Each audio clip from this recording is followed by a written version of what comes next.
আজকে মতুয়া সমাজের মধ্যে বিভাজন তৈরি করা, সনাতনী হিন্দুদেরকে দুর্বল করা, বাংলাদেশি হিন্দু শরণার্থীদেরকে ভয় পাইয়ে দেওয়া এবং ঠাকুরবাড়ির মধ্যে বিভাজন তৈরি করে রাজনীতিকে প্রবেশ করানোর মধ্য দিয়ে আজকে যে কাজগুলো করেছেন আমরা ভারতীয় জনতা পার্টি তার তীব্র নিন্দা করি। মমতা বন্দ্যোপাধ্যায় প্রথম থেকেই তিনি এবং তার দল, তার সরকার মতুয়া সমাজকে ভোট ব্যাংকে চোখে দেখার কারণে নানাভাবে বিভ্রান্তির সৃষ্টির চেষ্টা করেন। এটা আজকে নয়, 2019 সাল থেকে এটা লাগাতার চালিয়ে আসছেন এবং মতুয়া ঠাকুরবাড়ির পরিবারের মধ্যেও রাজনৈতিক বিভাজন ঘটিয়ে এই সম্প্রদায় বা সনাতনীদেরকে বা মতুয়াদের দুর্বল করার চেষ্টা আমরা দেখেছি। আমরা জানি যে বিভীষিকাময় দেশভাগের আগে যখন দলে দলে অর্থনৈতিকভাবে বা সামাজিকভাবে যারা পিছিয়ে পড়া ছিলেন তাদেরকে যারা ইসলামিক শাসক ছিলেন বা তারা ধর্ম পরিবর্তন করার জন্য চাপ দিতেন। 1907-8 সালে ঠাকুর হরিচাঁদ ঠাকুর গুরুচাঁদ ঠাকুরের নেতৃত্বে মতুয়া সৃষ্টি হয় এবং 1945 সাল থেকে প্রণম্য পিয়ার ঠাকুরের নেতৃত্বে নাগরিকত্বের প্রশ্নে এক সংঘবদ্ধ দাবি এবং সংগ্রাম চালু ছিল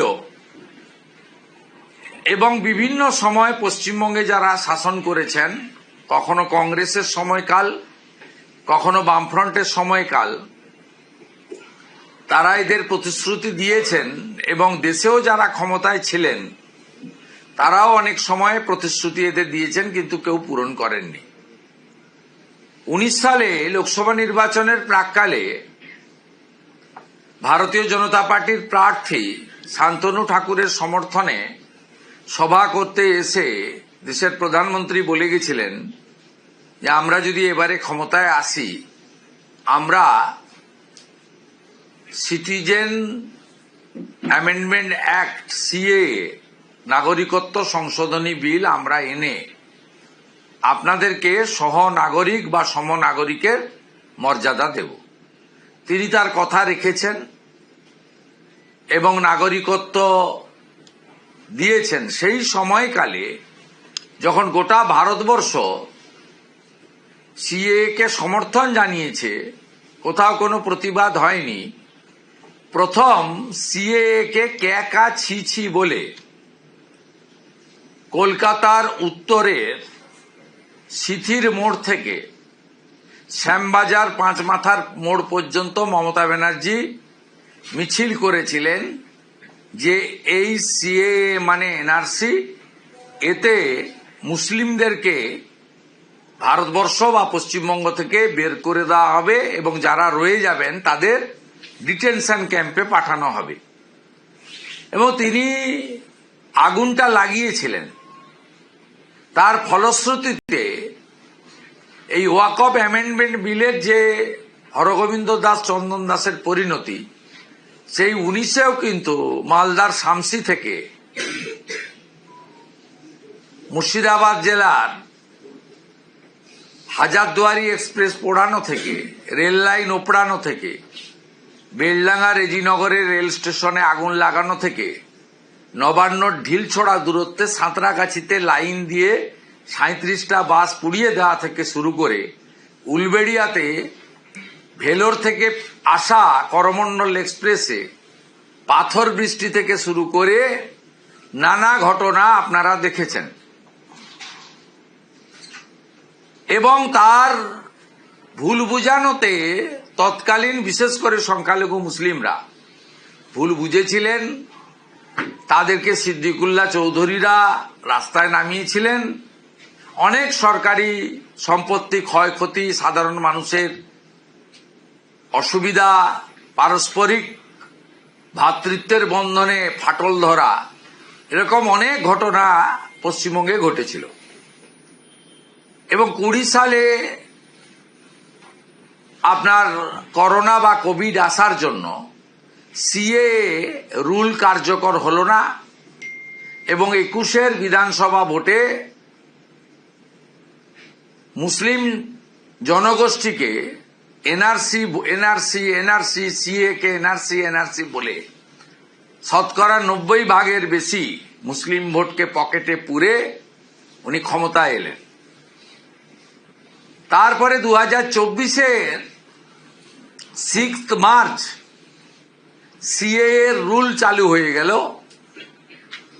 সেদিনও উনি বিরোধিতা করেছেন, ভুল বুঝানোর চেষ্টা করেছেন এবং সেই রুলে আজকে গোটা ভারতবর্ষে ভারত সরকার এবং প্রাদেশিক সরকারের সমন্বয়ে পাকিস্তান, আফগানিস্তান, বাংলাদেশ থেকে আসা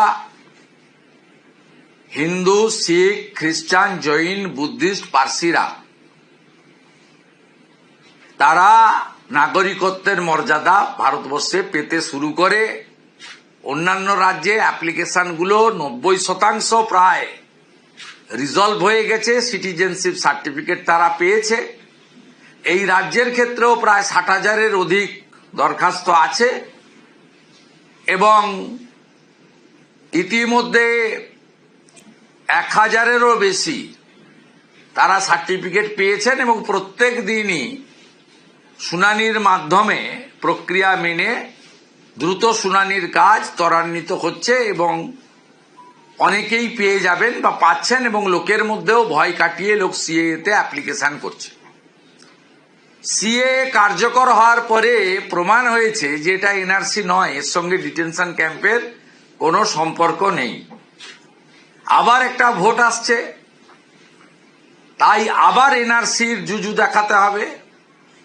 তাই মমতা বন্দ্যোপাধ্যায়ের এখন অস্ত্র হচ্ছে এসআইআর। ব্যবহার করছেন কাকে? ঠাকুর বাড়ির মধ্যে তৃণমূল কংগ্রেসের সঙ্গে থাকা মাননীয়া শ্রীমতী মমতা বালা ঠাকুর মহোদয়া, রাজ্যসভার সাংসদ এবং তৃণমূলের একটা অংশকে। এবং এর ফলে আপনারা জানেন যে আজকে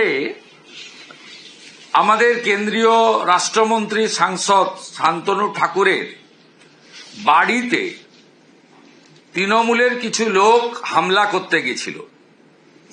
সেই হামলাকারীদেরকে স্থানীয় মতুয়া সমাজ এবং নাগরিকরা ঠাকুরনগরের প্রতিরোধ করেছিল। সেটাকে কেন্দ্র করে মামলা তো করেছেন, গ্রেপ্তার তো করেছেন, সাথে সাথে আজকে বিভিন্ন জায়গায় পথ অবরোধ করে বাজার গরম করার চেষ্টা করেছেন। সেই কারণে আজকে আমাদের এই সাংবাদিক সম্মেলনের মধ্য দিয়ে আমরা বিশেষ করে হিন্দু শরণার্থী মতুয়াদের পাশে নরেন্দ্র মোদীজি যেভাবে দাঁড়িয়েছেন, তার কথা রেখেছেন, যেভাবে একদিকে দেশের স্বাধীনতার পরে একমাত্র প্রধানমন্ত্রী, কোনো প্রধানমন্ত্রী মুখ্যমন্ত্রী ঠাকুরের জন্মস্থান বর্তমান বাংলাদেশের ওরাকান্ডিতে যাননি, যেখানে আমাদের যশস্বী প্রধানমন্ত্রী নরেন্দ্র মোদী গিয়ে সেখানে প্রণাম নিবেদন করে এসে